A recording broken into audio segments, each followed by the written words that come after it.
What's going on, traders? Welcome back to the channel. Today we're going to be talking about a pound Aussie move that moved heavily in my favor and what I'm going to do about it. How did I get into this trade and how do I manage it going forward? We're going to watch the trade start to finish, so make sure you stay tuned to the end of the video.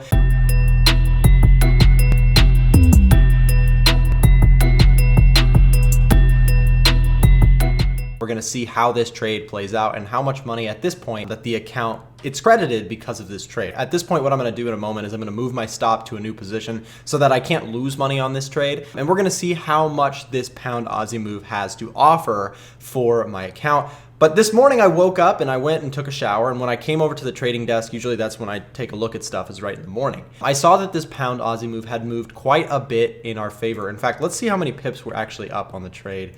Let's say from here, at one point we're up about almost 200 pips, currently trading about 150 pips to the upside there on our long position. You can see that there is a 0.10 lot size position there on this pound Aussie move. And so what we're gonna do is, again, you're gonna watch me take this trade and handle it from here to see, hopefully, how much money can we make on this trade. So what I'm gonna do in this situation is I'm going to talk a little bit about how I actually got into this trade, and then what we'll do is we will talk about what I'm going to do for the trade next, because I do kind of have a plan here on how I'm going to handle this trade. When you have something like this, it's very important that you know generally what are you going to do when a trade goes heavily in your favor, as well as what are you going to do when it goes heavily against you. But today we're going to be focusing on a trade that I have that very quickly shot to the upside, again, almost 200 pips. And I know that a lot of people would just say, well, just take a profit.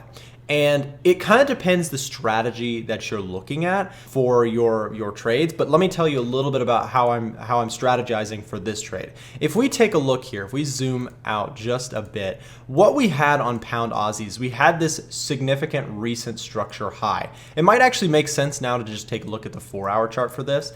Let's see. So we had this kind of level here, right? Take a look at the consolidation. If we look left at this area, we had heavy consolidation, back and forth price action, and then we ultimately had a major decline on pound Aussie down to these 1.8769 levels.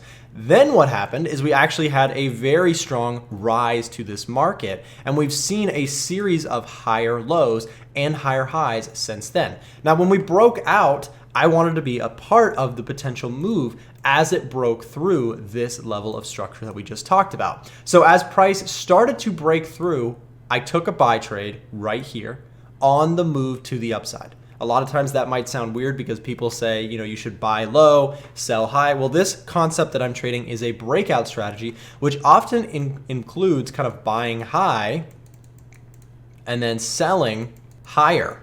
The idea is that as a breakout trader, you're trying to get involved with a market that's got a lot of strength and hoping and strategizing that it could continue and that the market could continue the momentum towards the direction that it started in. So as we got into this trade, you can see at first it started out very, very nicely. So as we broke out of the trade here, we did initially get that continuation as I was hoping for. But my trade was a little bit bigger than this because my idea is more of a longer term swing trade on this concept. So price eventually kind of pulled back, and I thought that I was going to have a loser here as price started to pull back towards my stop loss, but we just barely missed it, which is always nice when that happens. You can see price did pull back after that major break. I like the idea, I like the momentum of the pound pairs at this time.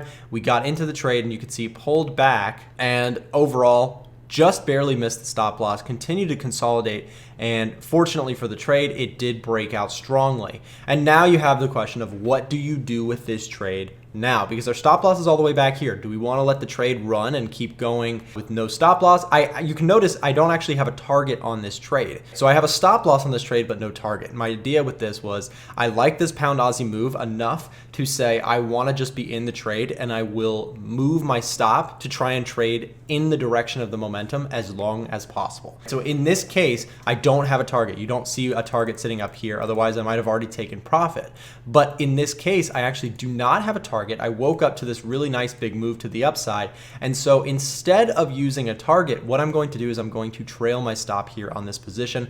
And that's what I'll usually do on this particular account when it comes to big winners like this. If a big trade comes my way and price is moving heavily to the upside, well, what I'm going to do is I'm going to try and stay in the trade as patiently as possible, even if that means moving my stop gets me out of the trade for less amount of money than I could have had. Because what people will do on a YouTube video like this is that after it's all said and done, I don't know how this trade plays out, but after it's said and done, they'll tell you, oh, you should have taken profit right here, or you should have taken profit right here. And if price starts to come out, they will say you should have held the trade if it starts shooting up. So that's hindsight. When you're a viewer on YouTube or you are just a commentator on somebody else's trade, it's very easy to say what you could have, should have done, but it's very hard as the trader in the moment to stick to your plan and trade accordingly. So my plan here is going to be, and has been before I took this trade, the goal here is to use structure to trail my stop.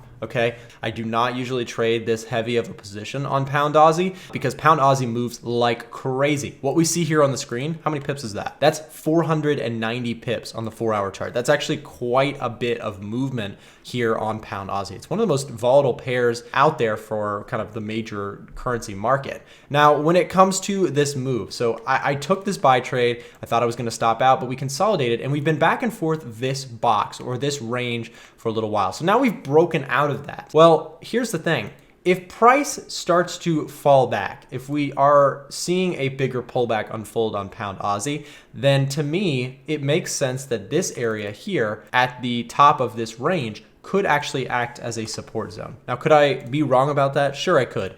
But generally speaking, when you have a level like this, the idea is that if price does decide to break out and pull back, sometimes there's the second wave buyers. When you have this show of strength by the bulls, like right here, right? You had some major strength come into this market, shoot it up, showing that there's a big demand for pound Aussie. Then if price pulls back, that's a discount. And who doesn't love a discount? You go all over the place. People are always asking for discounts or looking for the sales or trying to get better prices. Well, that's what's happening here in the market. This is a market just like going to the mall is a market, because you have people who are sitting here looking for opportunities maybe to get into pound Aussie on the long side. So that to me is a pretty clear level of potential demand.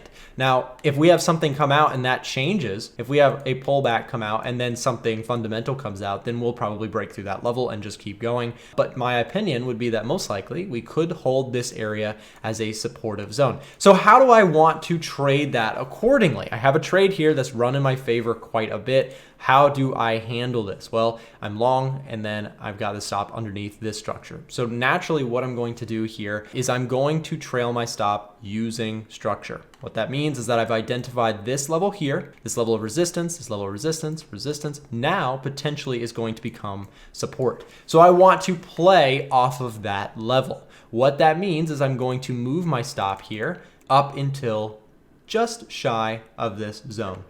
And so now what we have is we have the trade.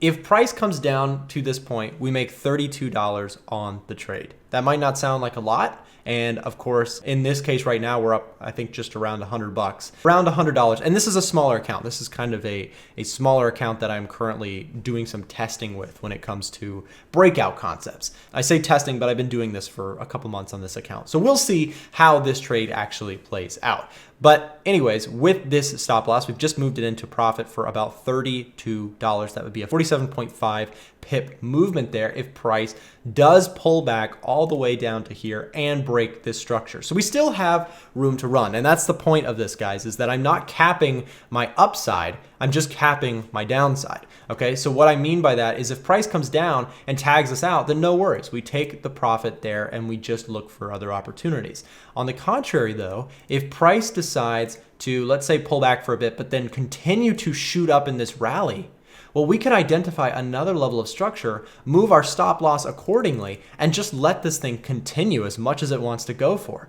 Some of the biggest winners ever have to do with concepts like this, where the price just keeps going and you just keep moving your stop every time. So let's say that you had a stop loss here, and then you had a stop loss here, and then you had a stop loss here. So you're moving that stop loss in the direction of your trade as it goes. Now, I don't do this all the time. So my trading is not 100% moving stops all the time. it actually, I usually do not do trailing stops, but because this is kind of a test account where I'm trading breakouts and sometimes trailing that stop as it goes in my favor, that's a little bit why I'm treating it a little bit differently. So I'm testing a new concept. That's why that's the way I'm doing it. So guys, I hope that I can come back to you soon with an update and we'll see how this trade unfolds. If we move stops again, if things go well, then that will be great. Otherwise, we'll look to just get out of the trade if price pulls back and breaks through that structure level.